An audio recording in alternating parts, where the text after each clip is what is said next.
Okay, so we look at the Escapists 2 at 21/9. So, there is good news and bad news. The good news is that this game is amazing, and on a technical level, all the 16:9 issues were sorted. However, the one bad thing with the game is there is no ultra-wide support.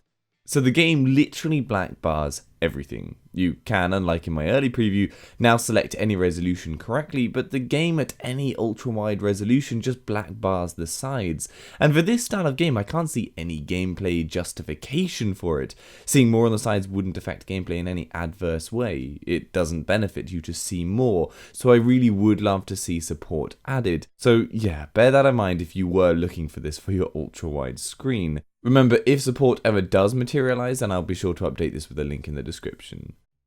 Anyway, gameplay-wise, everything I said in the early preview is true. Furthermore, there is more to that as well that I want to expand on now that I've played a number of other levels and spent more time with the game. But I should note that yes, this game takes a huge amount of time per prison, and I'm not good at it yet. But I have got a good sense of the gameplay mechanics and feel for the game so far, so I can give you a fair point of view. I unfortunately can't show you the load of other prisons in the game because they require you to beat the previous ones before unlocking, and I'm just not good enough yet. But on that point, there are a lot of prisons to play in, and they have both a variety of settings and a variety of gameplay styles. There are some set back in the cowboy days and some in modern days. Well, that said, there are discrepancies in the technology, as there are still computers and other modern tech found in those old time period settings, but that's just part of the fun. The other thing is that there are some prisons that are mobile. They are moving to a destination, such as on a train or on a plane, and you have a certain amount of time to make your escape before it reaches its destination. So the question is then, how to escape from these prisons? What are your options? Is it linear, repetitive, predictable? The answer to all these questions is no. There are a massive number of ways to escape, and even something obvious like digging a tunnel is never the same, as you could dig in any direction from any location, so the possibilities are endless. There are two ways I would say to try and play though. Well, these are at least the two ways I like to approach it. For the start, as you get to learn the game and learn your options, don't focus right away on how you're going to escape. Just be open to everything, do lots of errands, get a job, explore the prison you're in. Then when you've built up a picture of what your best options are, i.e. maybe you have the material stockpiled to make a copy of a key and get some guard uniforms, etc., then give it a go. The other option, which I'd say is best left to when you're far more experienced, is to go into the prison with the specific aim of escaping in a particular way. This is certainly a lot more challenging if things aren't going your way and the things you need are not to hand. But regardless of the way you play, you'll be challenged, and the best tip I can give you is to go slow, like really slow.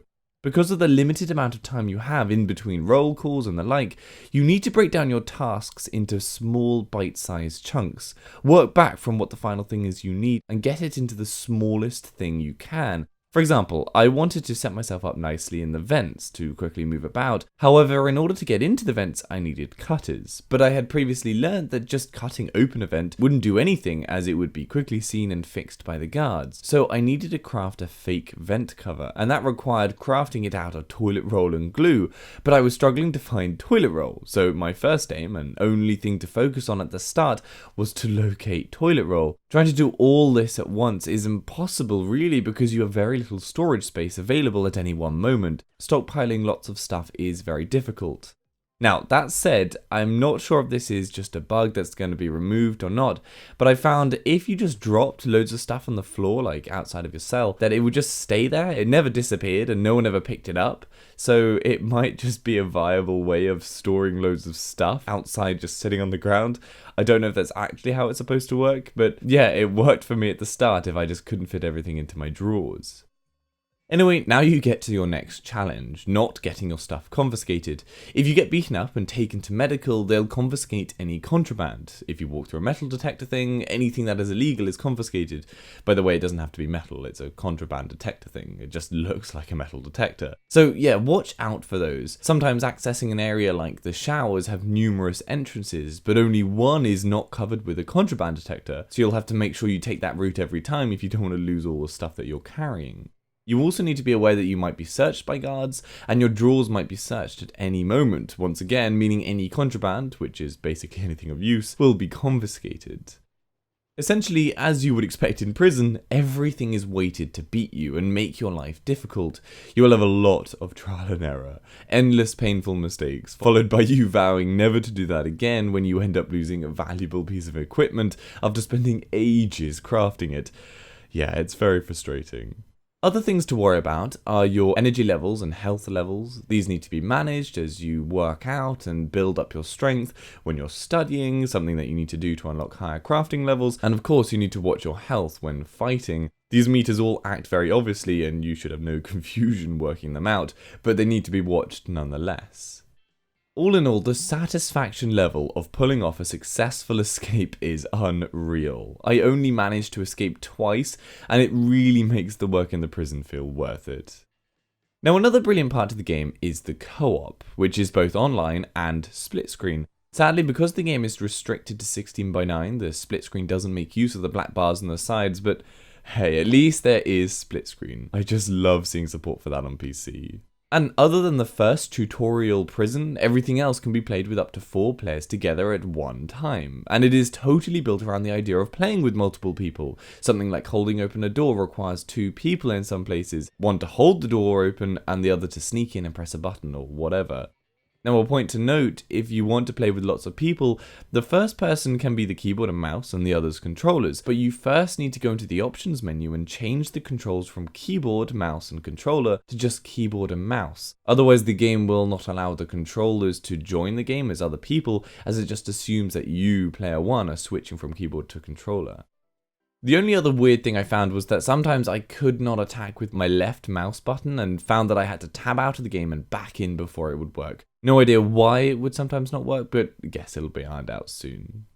The final component to the game is the versus mode. This is where you compete against other real players to race to escape from prison. Lots of normal gameplay stuff like routines, roll calls, etc.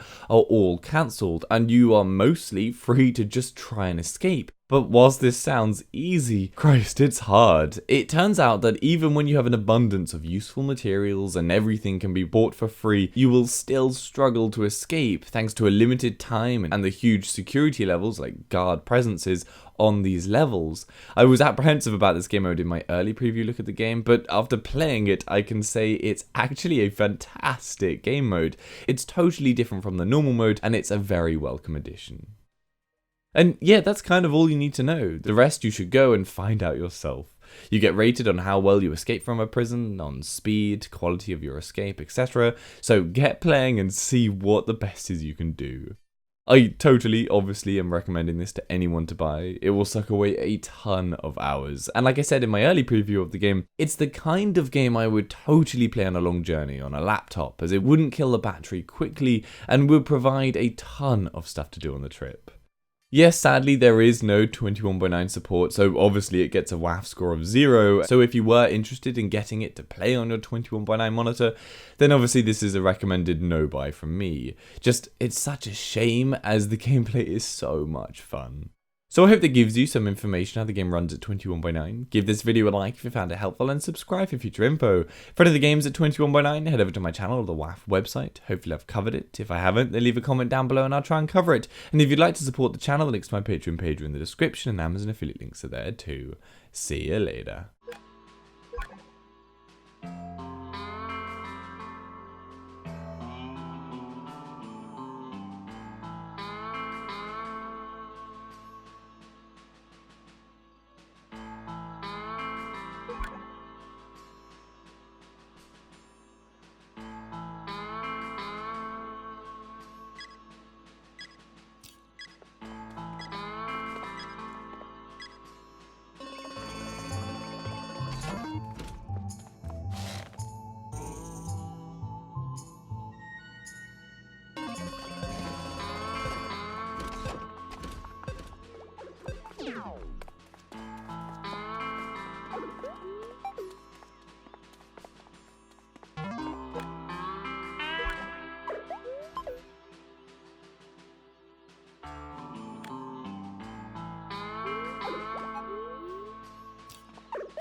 you